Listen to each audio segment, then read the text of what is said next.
lai đâu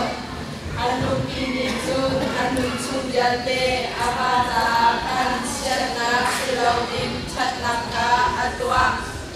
numule kumlain kuan ka ataleng magna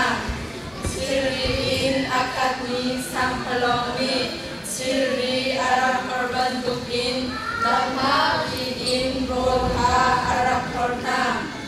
dehanin athawi ain sungkhaja akan rol atswani asindum ngamunaka bian atsimna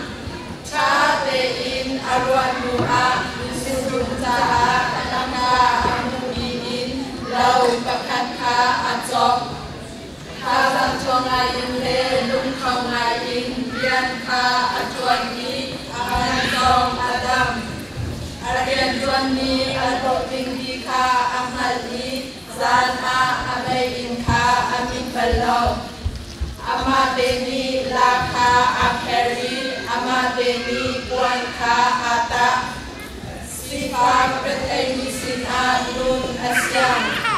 Kosha Atapika Alungre Ahelong Zaijaya Ain Sungkar Minzu Ting Devin Chilrum Anhejau Wan Bu Asanai Atil Kwanzu Damham Shale Maimo Im Tami Ansi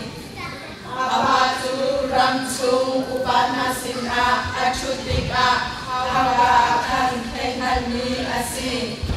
Damham Chia Puanka Atanai Taisongka Asarnai Soletu Sinakan Azwarbona Amatu Achomi Asii Mazami Asii Mailai Zanka Ajilau Akazu Kimnakin Apawi Alai Jung'a Zangfa Zontiak Naka Aum Ain Sungkar Umdalinka Chatein Azawi Anher Anbaunaka Chatein Amu Afalenikan Kesuamu Anti Awalonikan Anilei Atang Sati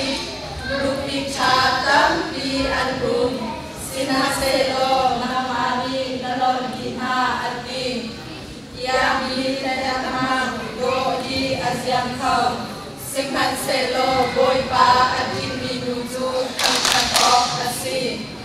Amatu Akut Taitai Rong Akan Kamchadu Hauka Akan Amatu Arian Juan Tanglikan Upatna Uterset